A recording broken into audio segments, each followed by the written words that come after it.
Grim Tales by Edith Nesbit, narrated by Mark Carroll. The Mystery of the Semi-detached. He was waiting for her.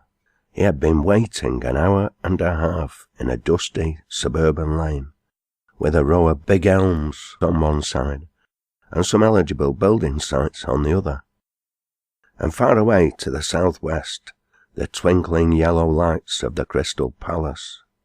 It was not quite like a country lane, for it had a pavement and lamp-posts, but it was not a bad place for a meeting all the same.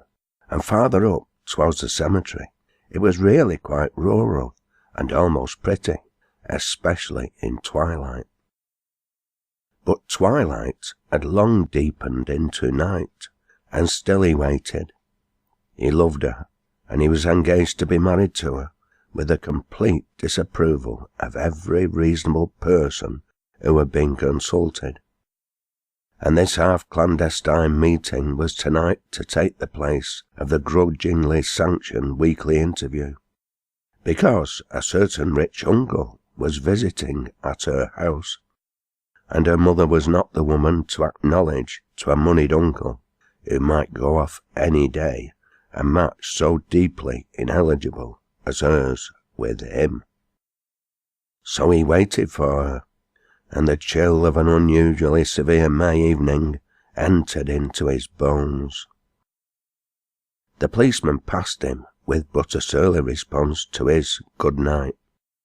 The bicyclists went by him like grey ghosts with foghorns, and it was nearly 10 o'clock, and she had not come. He shrugged his shoulders and turned towards his lodgings.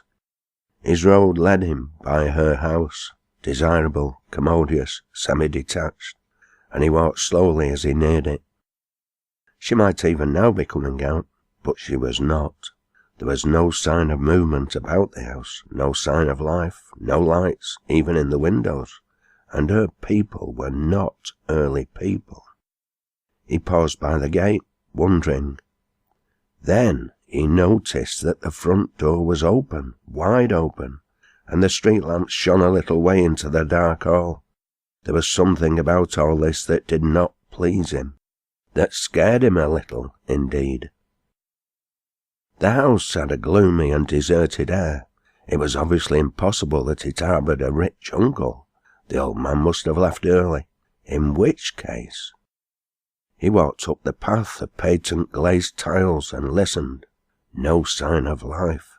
He passed into the hall. There was no light anywhere. Where was everybody? Why was the front door open? There was no one even in the drawing room. The dining room and the study, 9 feet by 7, were equally blank. Everyone was out, evidently, but the unpleasant sense that he was perhaps not the first casual visitor to walk through that open door impelled him to look through the house before he went away and closed it after him. So he went upstairs, and at the door of the first bedroom he came to, he struck a wax match, as he had done in the sitting rooms. Even as he did so, he felt that he was not alone, and he was prepared to see something, but for what he saw he was not prepared. For what he saw lay on the bed in a white loose gown, and it was his sweetheart, and its throat was cut from ear to ear. He doesn't know what happened then, or how he got downstairs and into the street, but he got out somehow, and the policeman found him in a fit under the lamp-post at the corner of the street. He couldn't speak when they picked him up, and he passed the night in the police cells, because the policeman had seen plenty of drunken men before, but never one in a fit. The next morning he was better, though still very white and shaky. But the tale he told the magistrate was convincing, and they sent a couple of constables with him to her house. There was no crowd about it, as he had fancied there would be, and the blinds were not down. As he stood, dazed, in front of the door, it opened, and she came out. He held on to the doorpost for support. "She's all right, you see," said the constable, who had found him under the lamp. "I told you was drunk, but you would know best." When he was alone with her, he told her, not all, for that would not bear telling, but how he had come into the commodious semi-detached, and how he had found the door open and the lights out, and that he'd been into that long back room facing the stairs, and had seen something, and even trying to hint at which he turned sick and broke down, and had to have brandy given him. "But my dearest," she said, "I dare say the house was dark, for we were all at the Crystal Palace with my uncle, and no doubt the door was open, for the maids will run out if they're left. But you could not have been in that room, because I locked it when I came away, and the key was in my pocket. I dressed in a hurry, and I left all my odds and ends lying about."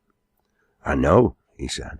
"I saw a green scarf on a chair, and some long brown gloves, and a lot of hairpins and ribbons, and a prayer book, and a lace handkerchief on the dressing table. Why, I even noticed the almanac on the mantelpiece, October the 21st. At least it couldn't be that, because this is May, and yet it was. Your almanac is at October the 21st, isn't it?" "No, of course it isn't," she said, smiling rather anxiously. "But all the other things were just as you say. You must have had a dream or a vision or something." He was a very ordinary, commonplace city young man, and he didn't believe in visions, but he never rested day or night till he got his sweetheart and her mother away from that commodious semi-detached, and settled them in a quite distant suburb. In the course of the removal, he incidentally married her, and the mother went on living with them. His nerves must have been a good bit shaken, because he was very queer for a long time, and was always inquiring if anyone had taken the desirable semi-detached, and when an old stockbroker with a family took it, he went the length of calling on the old gentleman and imploring him by all that he held dear not to live in that fatal house.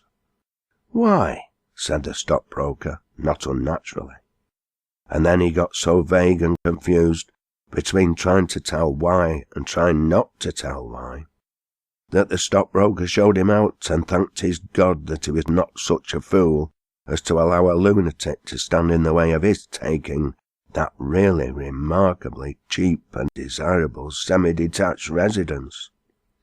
Now the curious and quite inexplicable part of this story is that when she came down to breakfast on the morning of the 22nd of October, she found him looking like death, with the morning paper in his hand. He caught hers, he couldn't speak, and pointed to the paper. And there she read that on the night of the 21st, a young lady, the stockbroker's daughter, had been found with her throat cut from ear to ear, on the bed in the long back bedroom, facing the stairs of that desirable semi-detached.